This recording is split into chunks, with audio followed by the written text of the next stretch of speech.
Hello everyone, and welcome to Instructional Design 684, the design and instruction of online courses. Hierete, or greetings. My name is Apostolos Koutropoulos, and most people tend to call me AK, so please feel free to call me AK. I'm here because I am your instructor for this summer course, and I love instructional design. You can find me on Blackboard, you can find me by email, you can also find me on Twitter. If you want to know what I look like, at the bottom right, you'll see a recent photo of me in the office.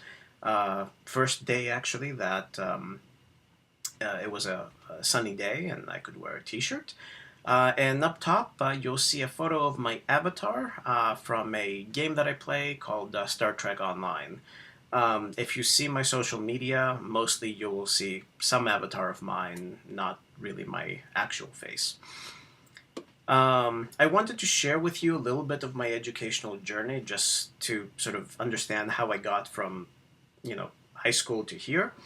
I started off as a computer scientist with a BA in computer science. I went into computer science because I really like computers and I really like to build stuff with it. But I didn't really know what to do or how to do that, and computer science was the way to do it, at least back then. Once I was finished with that, I was going into an MBA. I wanted to couple my computer science degree with more general business skills that I could meld together. And through the MBA program, I discovered various types of systems and system design and system thinking. And the two facets of that were the human aspect, the human resources, and the IT aspect, which is technology. Once I graduated from the MBA, I thought, well, my school also offers this Master's of Science in IT. It was kind of a natural extension. There were more interesting IT and technology courses to take, so I indulged that aspect of my interest, and I went and I finished a degree in IT.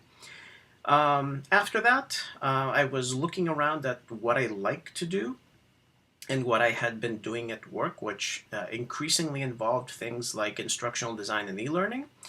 So I thought to myself, well, now is a good opportunity to learn more about this topic formally, which is when I applied and did two degrees concurrently, one in instructional design, one in applied linguistics. Applied linguistics is using the science of linguistics, which describes language, to solve real-world problems, and in my case it was teaching language and second language acquisition. So the ID degree and the applied linguistics teaching language degree really went hand in hand for me.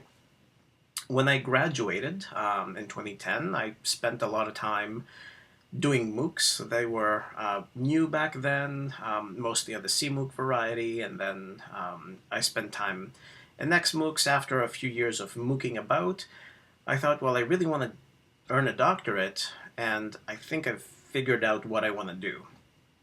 Taking all of my previous educational experience and my MOOCing into account, I found a program at the University of Athabasca in Canada, an EdD in online and distance ed, and I'm almost a candidate, which means I finished all my coursework and I'm working on my dissertation proposal right now. And my topic is online collaboration and cooperation for the purposes of learning. Some past courses that I've taught for the instructional design program, as you can see, they've been both at the intro phase and closer to the end. I've taught both the intro to ID and educational technology and the capstone. I've taught some courses in the middle. This course used to be 619. It was offered a little earlier in the student's program of study. But once we redesigned it through the faculty curriculum committee, we pushed it over near the end, increased the number of prerequisites, and it is where it is now as 684. I've designed a course from scratch for the department that's called Research Methods for Instructional Designers. So if you don't want to just be an informed consumer of research of academic literature for your profession, but you also want to produce research, that would be the course for you. And I've facilitated independent studies on mobile learning and MOOCs. A little fun thing about me, even though I was born in the States, I actually grew up with relatives in Greece. I grew up in this town called Damalava in the Peloponnese, which is about half an hour away from ancient Olympia. So it was a lot of fun for me to see the Olympic flame being lit on location when I was a kid. I wish I could go back now as an adult and relive this or live it again. I think I would take out much more out of it. Amalava actually looks a little bit like this. It's a mix of architecture from a variety of time periods. The houses that you see on the right tend to be earlier, 1920s, 1930s, 1940s. The houses down the street you see a little bit in the back are more 70s, 80s construction. And this particular street is now a pedestrian way with stores on either side of the pedestrian way. But when I was growing up, this was actually a two-way traffic with sidewalks that would barely count as sidewalks. So the town is really developing. Another local area is this beach at Koruta Beach. It's now part of the city, but when I was growing up, this was actually a separate mini village. This walkway also used to be a two-way car street. When I was a kid, the bus route would take us through here to collect kids from this village to bring us into town. But now it's been made into a pedestrian way, which is actually much, much safer for pedestrians. It was, I'm not afraid to say that it was actually kind of a death trap back then. On my spare time, whenever I have some spare time, I like playing video games.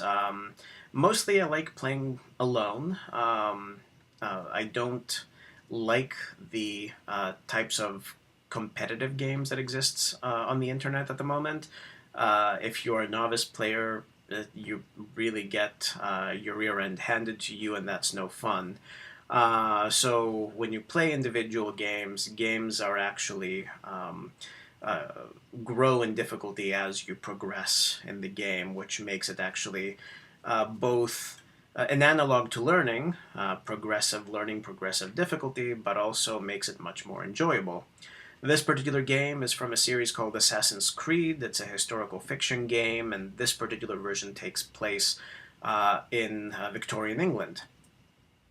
One of the few games that I play online is Star Trek Online, big Trek fan, and this is a way to continue the types of stories that are told in science fiction series like Star Trek and the nice thing about MMORPGs, massively multiplayer online games, is that players can play alone, but they can also play as part of cooperative teams to meet certain objectives.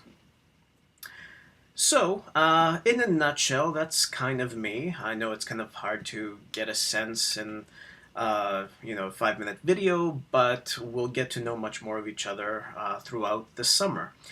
You can reach me by email, you can reach me by Blackboard, and you can also reach me by Twitter. Thank you, and I'll see you in class.